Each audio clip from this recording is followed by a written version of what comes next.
Desi comes into animal control with a lot of personality. What was the first thing about her that made you say, "Oh yeah, I know, I want to play her"? What's crazy is because the opportunity came to me, and I've always watched the show. Joel McHale, everybody loves Joel. Like, how can you not? So I've enjoyed the show from the beginning, and then when the character came about, I just felt like she was silly and quirky and goofy, and just someone who is just hilarious without trying to be hilarious. So I really wanted the chance to really get to play with this character. And then when I got there, meeting everybody, it was like, oh, this is really a place where you get to play. Like, you can improv, you can, like, everyone there is just, how do we, I think I saw Villa the other day and I was like, I think because we're all weird and random, Mm. and when you get somewhere where you can just randomly blurt out things and you realize everyone else is like you, it just makes you feel a little more at home. So I knew I wanted to play her as soon as I read the script. But then when I got there, it was just like, oh, I was a kid in a candy store, basically. This show has such sharp and really sharp and kinetic humor. How do you find Daisy's rhythm within the madness of the animal control world? How do I find her rhythm? I just feel like comedy for me is I've been doing comedy since I was a little bitty girl, and one of my favorite things in the world is to make people laugh, to make people feel something, especially when we're dealing with all this crazy stuff going on in the world. You want to give people the opportunity to escape for a couple minutes, even if it's just a half hour, to laugh. So I feel like Daisy is just she's just silly. Like, she just says things that are so out of pocket and unnecessary, and supporting her boss Templeton whenever he's wrong is she's just is ridiculous. And so playing someone who is ridiculous, it's not difficult for me. I I am extremely silly myself. So being able to be on set and see a storyline and be like, okay, no matter what, she would support this man. She doesn't like this character. She doesn't like that character. She kind of like him, but not enough. Uh, Mm. just like I get to be my silly normal self. I don't have to worry about what I look like, or being the love interest, or I just get to Mhm. be silly. She even has like a unique energy. How do you think she shapes up the dynamic of the Seattle Animal Control Squad? I feel like she's. I brought a little bit of me into Daisy, which is just keeping the pace up, keeping the energy up in the room. I'm one of those people. If I'm exhausted, I'm going to talk you to death because I am trying to stay awake. It's not for you; it's for me. And I feel like Daisy has that type of energy. It's kind of like, oh, I'm awake and I'm alert at everything going on, and to be around such amazing comedic artists as the rest of the cast, I really was just trying to keep up. And I think keeping up just made my energy feel a little, it just gave a little more extra oomph to what Animal Control already had going on. Mhm. You worked with some amazing, funny co-stars in this show. Is it always hard to keep up with someone like Joe McCall, who is always improvising? It was scary. My first day there, I'm an actress. I come in, I'm prepared, I know my lines, I'm ready to perform. It's also a little scary to jump into a show that's already been moving and you're just an addition. And as soon as I got there, I realized that, they do a lot of improv. Hmm. And sometimes people just say random things, and I'm like, wait, what? I thought it was my turn. I thought it was my okay, no. Okay. So it's a little intimidating because when you're around people who've been doing this type of comedy for so long, and you're kind of new to like the improv jumping in thing. It's scary, but they made it like it's. I literally after the first 2 days, I was like, "Oh, this is what we do," and I had to not really think of it as like Joe McHale, someone who's community, like all the things that he's been a part of. You kind of lose that when you meet the people and you realize that the actual actors and actresses are they're people and they're hilarious and just being themselves. So then my guard went down a little bit and I just started to have fun. So it's amazing when you get the opportunity to be on a set like that where you get to come and play and there's no ego and everybody is excited about you being funny. It's not about just them, you know? So I got really fortunate to work with a group of people who I genuinely like. I love that because I feel like Animal Control has a unique mix of comedy and wackiness, a little bit, just a little bit. Were there any scenes that had you or the cast cracking up so much that it didn't even really make the show? Oh, there's so much. I hear from Joel all the time who's just like, we film so much and we have to squeeze it into such a small amount of time. Like, I really hope at some point one day we can do some type of episode or something where it just shows everything else that we did. Because there's so many things that everybody improvs and you guys don't get to see it. And I'm looking back like, wait, I feel like we did something else there.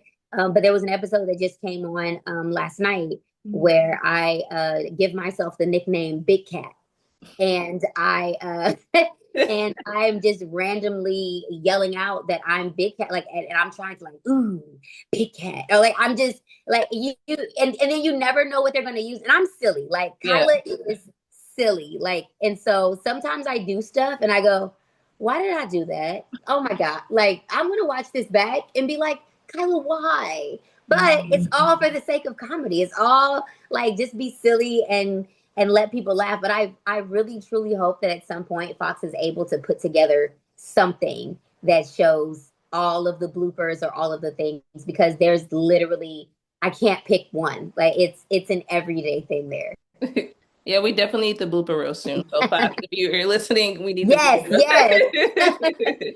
reel. You have played so many iconic characters over the years. Where does Daisy rank in the terms of characters you have had the most fun with? Oh, as far as having the most fun with, Daisy is pretty close to the top. I have been very fortunate to work in this industry for a long time and getting to do what I love to do and being a part of some major projects that are classics. And I feel like I have a love for all of them, all for different reasons. You know, One on One was my high school years, you know, my childhood, the Proud Family. I got to be unapologetically me and unapologetically Black and telling our stories. Fat Albert was the first movie I did as an adult, where I was treated as an adult, and I got to work with amazing people. Love and Basketball is like there's so many reasons why I love the projects that I was a part of back in the day, but I feel like Daisy as an adult woman who was able to be on a set and be around people who are genuinely rooting for you to be funny and laughing at every moment that there's some times where I don't even think I'm funny and somebody walk up to me and be like, Kyla, something is wrong with you. And for me, that is like the biggest compliment. I tell people that, oh, like if I think you're hilarious, I'm like, something's wrong with you. Something's wrong with you in a good way. And I love it so much. So if for someone to do that for me, it was a playground. Like literally every day being on set felt like a literal playground for a comedian, and I just got to work on my chops a little bit more and work on my timing and how quickly I can come up with something. So Daisy for me is pretty high up there. What do you think is about Animal Control that continues to make it such a fan favorite to watch? I believe that Animal Control is a fan favorite because people want to be silly. People just want to have fun and they want to laugh. And of course, I mean, you have cute ass animals that come in every like literally it's so funny because I did The Weakest Link for Yeah. Fox right before this, right Mhm. before I found out about this, and I made a joke on the show and I was like, I cannot get away from animals, from Dr. Doolittle to Call Me Cat. And literally right afterwards, Animal Control called, and I was like, really? Really?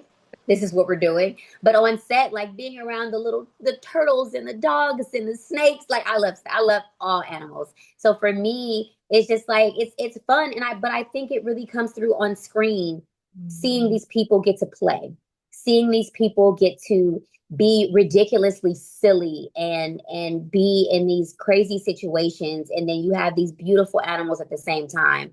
And like I said before, we're in a time where we need to laugh. We need to, we don't need to turn off the news because we need to know what's going on, but it's great to have 30 minutes to turn to something where we can just be silly, and we don't have to, we can see what Joe McHale is going to dryly tell us, that we're like, wait, what? Like, what is happening in this episode? Like, who sets up a sip and snip at their at their animal control facility and trying to feed people while dogs are getting neutered? Like, who does that? Like, I just feel like people want to laugh, and people want to be, they want to have fun, just like me as an entertainer. Like, I love to do all kinds of work. I love, being a part of dramas. I love, jumping into characters that have deep, deep meaning. But then I also enjoy the time where I get to be a silly kid again.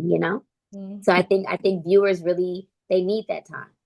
Yes, they really do. Especially like you said, during these times are very, very challenging. So having that laughter makes a difference. Just sitting at home with your family and looking at it and laughing and just getting those Yeah. moments. That's family time too as well. Yeah.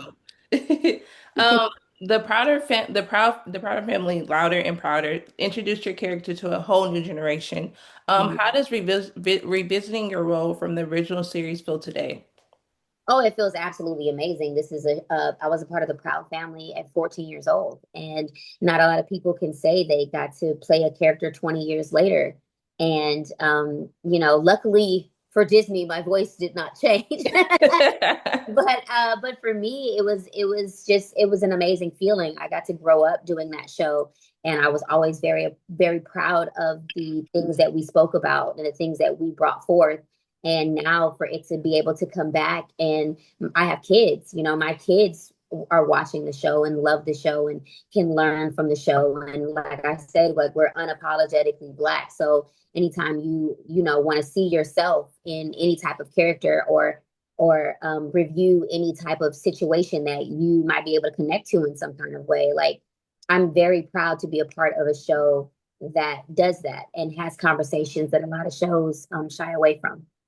Yes, I watched previously this season. I was like shocked at the ending, but I was like, oh, okay. But I related to everything at that age of going through those stages. I was like, oh, I don't know how my mama did it, but yes. Yeah. Oh no, I see her now every time, every day. I'm like, so now I see why my did. Oh, okay. And even, a lot of people were like, you guys are talking about some things on there, and that kids, and for me as a mother, it has opened up more conversations. I am a parent who likes to have conversations with my kids. I like to talk to them. If they have questions, I'm like, hey, come ask me. I know more than Your kids friends out. too. I know Yes. more. Your friends don't know anything either. They don't know nothing. They're trying to figure it out just like you. So even if they act like they know. So for me, I don't think it's great to shy away from certain things, especially if your kid is coming and asking you. There's so many different things going on in the world, and who better to get that information from than home? I mean, some people's homes, y'all information that y'all might be giving out, I'm not too sure about. So babies, please still read a book. But I think what works for me and my family is we educate ourselves, and we look forward to educating our children and making sure that outside is not the source of purely the source of their education. Mhm. And even if they learn something, we can't block our kids from everything. Like, our kids go to school, our kids have friends. There's social media now. So for me, it's all about having open conversations with your children, and that's how we get better. We can't just be like, we shouldn't talk about this yet. Girl, your babies, they know stuff. Yes. Okay. They know stuff, they know things. Just Hmm. and sometimes I might scream inside a little bit, but I want them to feel comfortable so they know that they can come to me. And that's why I feel like shows like The Proud Family are very important, because we're not just, chilling. We're having meaningful conversations about things that, everybody in the world needs to talk about, including our children. For sure. After all these years in Hollywood, what keeps your passion for storytelling and performing alive? And what is one dream role you still hope to play? Oh, that is a very loaded question. I have always loved performing. I've always loved being able to bring a character to life. I started so young, and at first it was just a hobby. And I really feel like now, like even when things were shut down and we couldn't work, I literally was like, I have to do a monologue or I'm going to lose my mind. Like I need somewhere where I can do something.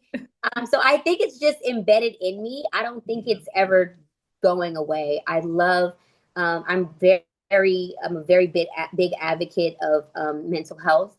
And I truly feel like entertainment is a form that can help people in so many ways. If you're watching a TV show or a movie or even something like a commercial where you see someone who is similar to you or is going through something that you are possibly going through, or someone you know is just like this character, it just helps you feel seen. It helps you feel not alone. So for me, that's why I think it's very important to play all kinds of characters and tell all kinds of stories. For me, I think I look forward to something challenging physically. I think like I did special forces for Yeah. Fox not too long ago Yes. with crazy person because who signs up for that? But I like to be challenged. Like I love doing stuff that I've been doing for a long time, but I Mhm. also like to be challenged. I'm not one of those people where I don't shy away from things that people would say, "Oh, I don't see her doing that." Baby, don't play with me. Mhm. So I feel like I want to do a biopic. I will not say who because we're Mhm. working on that. Okay. But I think something that is physically. I'm a very physical person. I love action. I love movement. I love working out, which is also another form of mental health. Mhm. And so I think a role that would challenge me in that way. I think that's what I'm looking forward to. Yes, I love that. As someone who grew up in the spotlight, what advice would you give young actors who want longevity in this industry? What advice would I give to young actors? To focus on the craft. I believe a lot of the times people get into this industry seeking attention or you just wanting to be seen in some kind of way, but it's a very hard industry to be a part of. And you really have to love what you do here. It's not easy. There's so much rejection. You have to have such thick skin and understand that you're going to be told a million times before a yes. Or even if you're told yes early, that doesn't mean that another yes is coming fast. Mhm. So Mhm. give yourself grace and study the craft and actually enjoy what you're doing for the sake of what it is.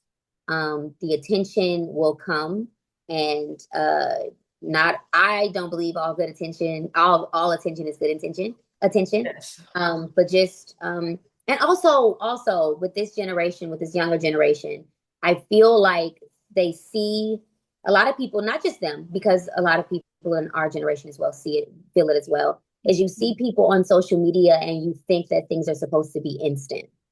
And you think that, you want this and you want that but you have to remember what it takes to get there. You have to embrace the journey and enjoy the journey. Nobody, I don't think I think it's really important to try not to peak very early. Take your time, enjoy the journey. It's a long one. I plan on being here for a very long time, and I plan on enjoying what I do for a very long time. And that's the best thing about being an actress. I'm some grandmama got to be somebody. You know what I mean? So somebody got to be grandma. Somebody got to be auntie. Like Mhm. I love what I do, and I really just I want people to understand that things are not going to come to you that quickly. And if someone's making it look like it came to them that quickly, they are struggling to hold on to it and might not show you that side of it. So don't compare your journey to someone else's and embrace the journey. It's not about the destination, it's about the journey. Ooh, love that. I definitely feel that. Are there any upcoming projects you're excited that you can share with us that you want us to keep an eye on? I just feel like the rest of our season for animal control, I think there's so many crazy and funny and things going on, and everyone who is a part of it is absolutely amazing and need to be everywhere. I think just, focusing on that. I know we have a new season of The Proud Family coming. I can't drop a date quite yet. I'm also working on The Shy. I appeared in the seventh season, and now they're going into their final season. So I will be joining them for their final season, which is amazing because I've always been a fan of that show. And just continuing to grow my craft and working on my writing and shadowing directors and just jumping into the other side of things. So I don't think I'm missing anything. I hope I don't get in trouble. But if I do, I'll tell y'all next time. Just keep looking out for us. We having fun out here. What would you like to say to fans and supporters of the wonderful work you continue to do on our screens? I would like to say to anybody who has supported me throughout my journey, I appreciate you. And I'm working my butt off to make sure that I have more and more to show you. But I appreciate the love. I appreciate the grace. I appreciate I feel like the people who support me are real dope people. Like I haven't met many people who love my work who I'm like, why are you so Yes, like meet yes, people and you like, damn, like you dope. Like I yes, feel like real recognizes real, and yes. even when I meet people in person and sometimes I'm like, hey, like, I want my kids, and they're so respectful, they're so cool. Like I just want to say thank you for your grace and thank you for your love and thank you for supporting everything that I do. And I hope I can keep entertaining you. And some of y'all, I did my little Lifetime movie, and some of them were like, don't play roles like that because I'm not gonna like you. It's a role, okay? So get ready to embrace all of the different things that Kyla has coming, okay, baby? But thank you.